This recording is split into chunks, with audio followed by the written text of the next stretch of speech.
Karga ka ba? Pwede pa to. Pwede pa ng karga. Kagabi.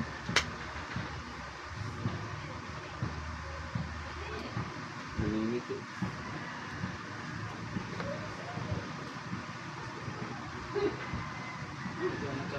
Ikaw, kailan ka nagkarga? Umaga. Kanina? Oo, kanina. Ako kahapon, biyernes eh. Bahay? Oo. Saan ka nagkasal sa ligaan? Oo. Pundo pala. Ligaan. Kanina mo nagkakyahan. Hindi ba wala karga na rin mo? Karga na rin yun, yung pondo. Pondo, karga na rin yun. Ha? Kasi ko lang din ang tatlo na kami sumalpot eh. Kasi nakarga lang na pero yan na pondo lang sa atin eh. Full stop eh. Bakit ganyan